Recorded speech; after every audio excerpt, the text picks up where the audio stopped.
वीर पादौ प्रणमन्त नित्यं ध्यानस्तथा संयम योग युक्ता ते वीत शोकाय भवन्त लोके संसार दुर्गम विषमं तरन्ति।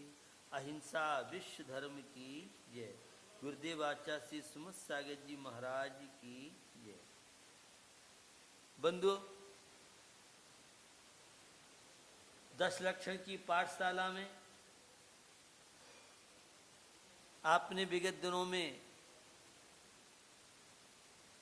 किस तरह से सुप्त चेतना को जागृत किया जा सकता है, कल संयम धर्म की चर्चा आपने सुनी। मन और इंद्रिय पे कंट्रोल करना, विश्व के जितने प्राणी हैं एक इंद्रिय से लेके पंच इंद्रिय तक, उन सब की सुरक्षा करना, अनुशासन में रहना, सदाचार का पालन करना, प्रामाणिक जीवन व्यतीत करना, ये सारे के सारे संयम के प्रतीक हैं। आज हमारा खान पीन में स्वच्छता बढ़ती जा रही है, उसके कारण कई प्रकार की समस्याएं, बीमारियां बढ़ती जा रही हैं। हमें अपने जीवन में खाने में, पीने में, सोने में, उठने में सावधानी पूर्वक कार्य करें तो संयम में बहुत तरह के छोटे छोटे नियम, जहाँ मुनि महाराज 28 गुणों का पालन करते हैं, पूर्ण पापों के त्यागी होते हैं, हम गस्त जीवन में आंशिक संयम का पालन करते हुए और अणुव्रत और महाव्रत की भावना भाएं। आज उत्तम तप धर्म का दिन है। ये तप क्या है? असीमित इच्छाओं को सीमित करने का नाम तप कहलाता है। इच्छा निरोधोस तपः, इच्छाओं का रोकना, इच्छा निरोधस तपः, इच्छाओं का रोकना तप कहलाता है। दूसरी परिभाषा आती है तप्यते इति तपः, जो तप की साधना करता है, तपता है, वह तप कहलाता है। आत्मशोधन की प्रक्रिया का नाम है तप। आप बाह्य प्रवृत्तियां करते हैं, बहुत तरह के जीवन में समस्याएं झेलते हैं, जिसके जीवन में जितनी ज्यादा कामनाएं होंगी, इच्छाएं होंगी, वह जीवन उतना दुखी होगा, और जिसकी इच्छाएं जितनी सीमित होंगी, कामनाएं सीमित होंगी, वह उतना जीवन में सुखी होगा। ऊर्जा को रूपांतरित करने का नाम तप कहलाता है। मन के सागर में उठती हुई इच्छाओं की लहरों को समाप्त करने की प्रक्रिया का नाम तप कहलाता है। तप सम्यक तप होना चाहिए। अगर मिथ्या तप है, खोटा तप है, विलासता को बढ़ाने वाला तप है, राग द्वेष को बढ़ाने वाली जो भी क्रियाएं हैं, वे समीचीन तप नहीं कहलाती हैं। तप जो इंद्रिय विषयों से ऊपर उठाए, विलासता से, भोगों से हमें ऊपर उठाए, ऐसा सम्यक तप, उत्तम तप की साधना सुकौशल मुनिराज ने की। उत्तम तप की साधना कुंद स्वामी ने की। उत्तम तप की साधना तीर्थंकर महावीर ऋषभदेव जैसे तीर्थंकरों के माध्यम से की गई, और वह तप की साधना के द्वारा जीवन का उन्होंने विकास किया, जीवन की उन्नति की। कल संयम के दिन आपने चर्चा सुनी थी। वह संयम का दिन सुगंध दशमी एक पर्व, और एक महिला ने अहंकार के वश में आकर के उनका तिरस्कार किया, उसका परिणाम हुआ दुर्गंध से युक्त हुई और दुर्गंधा के नाम से जानी गई। सुगंध दशमी व्रत के द्वारा वह सदगति को प्राप्त हुई और स्वर्ग और मोक्ष के माध्यम से अपने जीवन को प्रशस्त बनाया। लौकिक क्षेत्र में भी तप का बहुत महत्व है। स्वयं के परमात्मा को जागृत करने की प्रक्रिया तप से जुड़ी हुई है। तप बिना लौकिक क्षेत्र में कोई सफल नहीं हुआ है।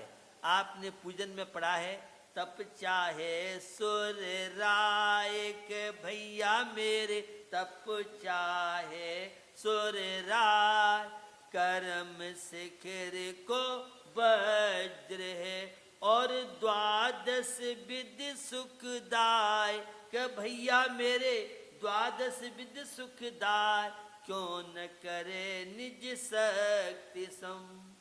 यह तप मनुष्य पर्याय में ही संभव है। देव तपश्चर्या करना चाहे तो संभव नहीं है, न कोई संयम पाल सकते हैं। नारकी तपश्चर्या नहीं कर सकते हैं। तपश्चर्या की लिए सबसे श्रेष्ठ पर्याय है तो मनुष्य पर्याय है। भैया, यह नर जीवन केवल विलासता के लिए, भोगों के लिए, इच्छाओं की ज्वाला में जलने के लिए नहीं मिली है। तप करते यो बन गयो, द्रव्य गयो मुनिदान, प्राण गए सन्यास में, तीनों गए न जान। जिसकी युवावस्था तप करते करते व्यतीत हुई है। ये तप 6 अंतरंग तप होते हैं, 6 बहिर् तप होते हैं।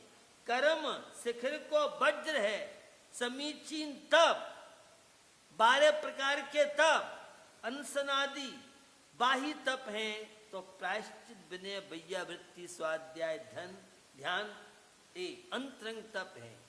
गलती को स्वीकार जीवन में कर लेना, ये बहुत बड़े जीवन के तरक्की का, विकास का माध्यम है। आज व्यक्ति गलती पे गलती करता चला जाता है। तो भैया, अपनी गलती को स्वीकार कौन कर सकता है जो अहंकारी नहीं होगा। निरयमानी व्यक्ति ही तप के योग्य हो सकता है।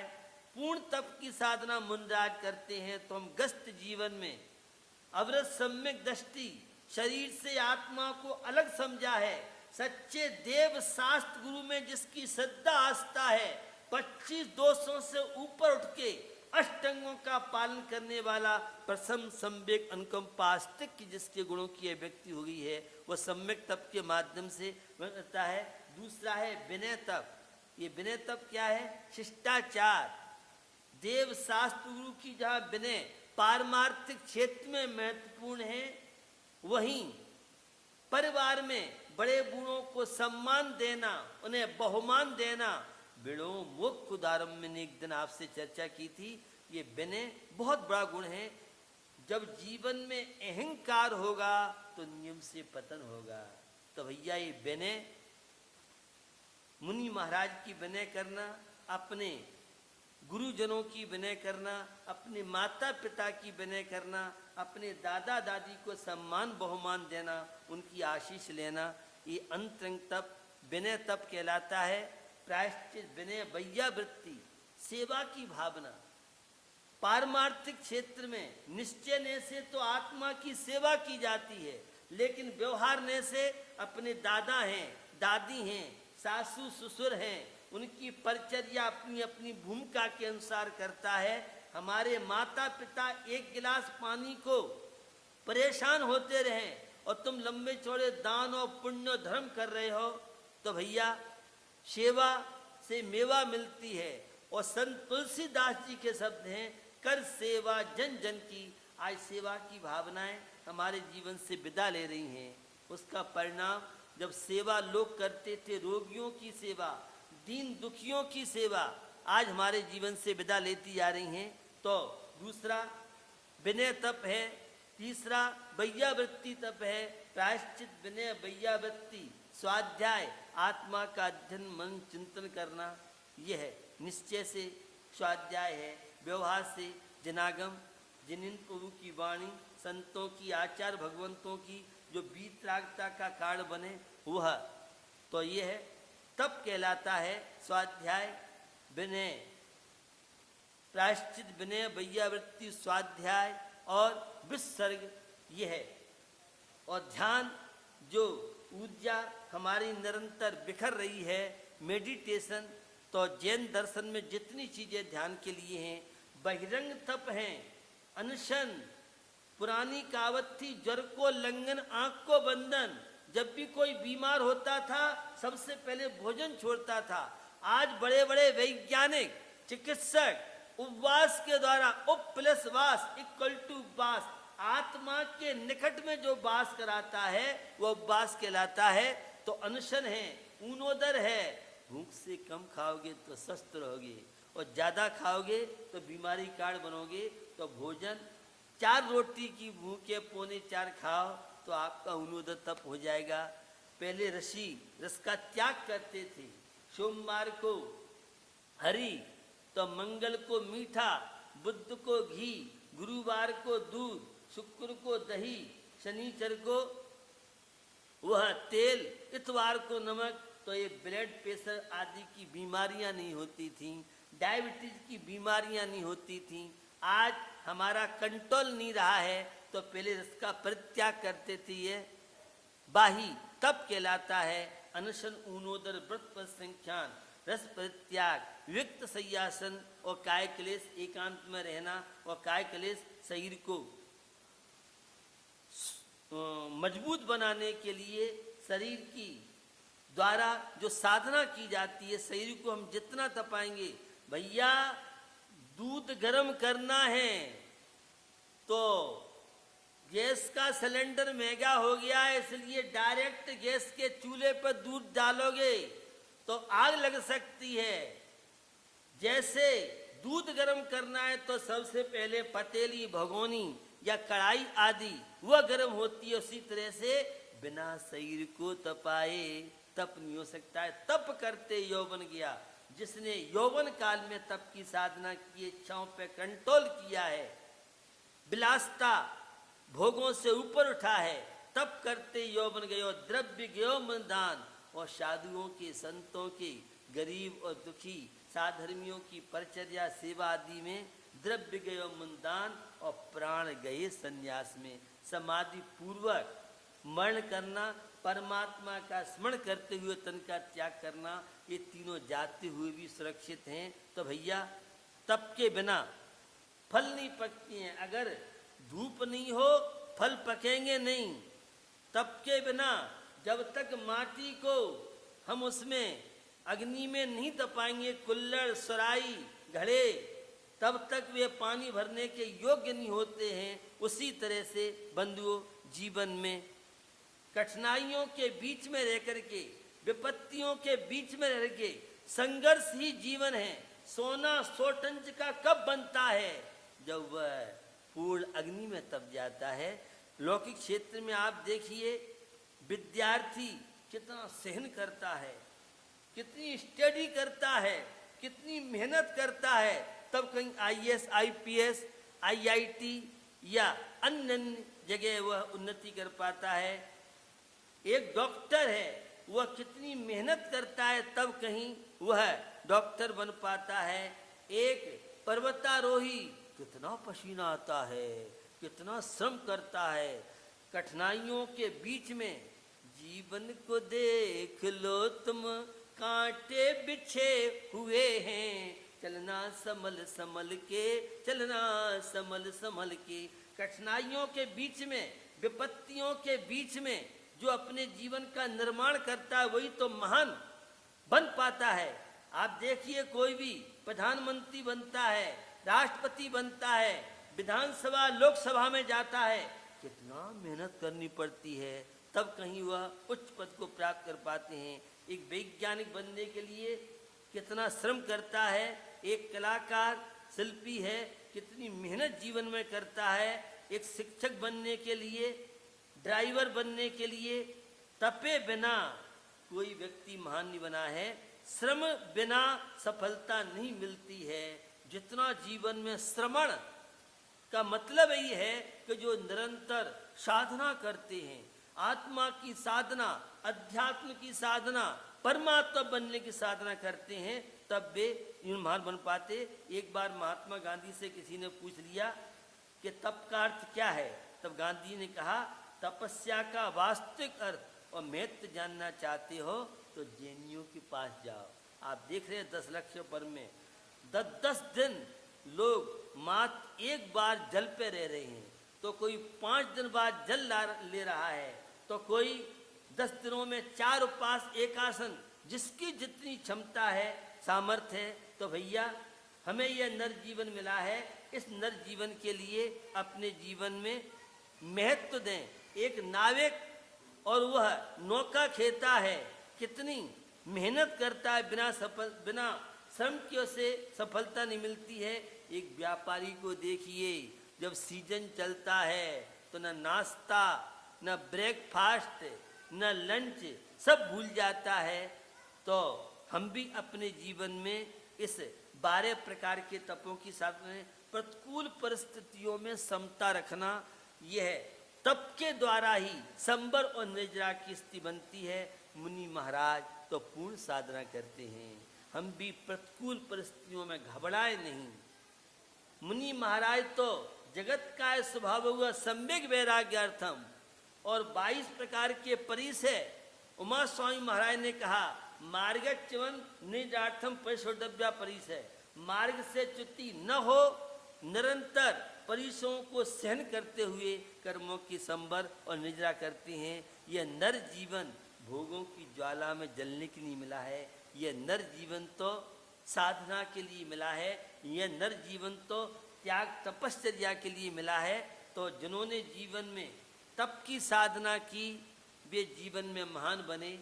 इच्छाएं, जिनकी इच्छाओं का कभी अंत नहीं है, जितनी इच्छाओं की पूर्ति करते जाओगे आप तो इच्छाएं बढ़ती चली जाएंगी। भैया ये मकड़ी का जाल है, जो जो व्यस्त जीवन में बचने का प्रयास करोगे, पहले 2 पैर वाले थे, शादी होने के बाद 4 पैर वाले हो गए, एक बालक का जन्म हुआ 6 पैर वाले हो गए, और लड़की हो गई अष्टापदी बन गए, शांति जीवन से विदा ले जाती है। तो भैया घर में रहते हुए विषम परिस्थितियों में समता रखिए। और यह तप मुनि महाराज का विषय नहीं है, किसी भी जीवन में आप देखिए, जिसने अपने जीवन में साधना की है, जिसने इच्छाओं पे कंट्रोल किया है, जिसने भोगों से अपनी आप की सुरक्षा की है, ये 5 इंद्रियों के विषयों का सेवन करते करते अनंत काल व्यतीत हो गया, तब सम्यक होना चाहिए। वह सम्यक तप संसार के वैभव की कामना नहीं करता है। जो भी साधना की जाती है वह परमात्मा बनने के लिए साधी जाती है। सम्यक तप करके और जीवन में आप क्या प्राप्त नहीं कर सकते हैं। तो हमें यह अमूल्य नर जीवन मिला है, इस नर जीवन का उपयोग परमात्मा की भक्ति करें, आत्मा की साधना करें, और अणुव्रत है, महाव्रत है। ये तप जड़ की क्रिया नहीं है, बहुत पुण्य कर्म का जिनका उदय होता है, तब कहीं तपश्चर्या में मुनि बनने के लिए मुनि सकल वृत्ति बड़ भागी, भव भोगन ते बैरागी, बैरागी उपावन माई, चिंते अनुप्रेक्षा भाई। ये संसार असार है, ये भोगों में शांति नहीं है, इच्छाओं की कितनी पूर्ति करते चले जाओ, इनसे कभी संतुष्टि होने वाली नहीं है। इसलिए अपने जीवन में कामनाओं को घटाइए, अपने जीवन में जिह्वा पे कंट्रोल कीजिए, अपने जीवन में मन पर नियंत्रण कीजिए, और स्वच्छंदता से स्वतंत्रता की ओर आप बढ़ना चाहते हैं तो सम्यक तप, सम्यक दर्शन के साथ जो जीवन में साधना होगी वो निश्चित जीवन को उन्नतशील बनाएगी। आपको मालूम है भर्तृहरि तो दूसरी ओर शुभचंद आचार, तो शुभचंद आचार सम्यक तप के द्वारा लक्ष्य की ओर बढ़े, और भर्तृहरि केवल उसी स्वर्ण के बनाने में लगे रहे। तो तप का उद्देश्य स्वर्ग आदि की प्राप्ति करना नहीं है, सबका उद्देश्य आत्मा को शुद्ध बुद्ध निरंजन बना के परमात्मा बनने की साधना है।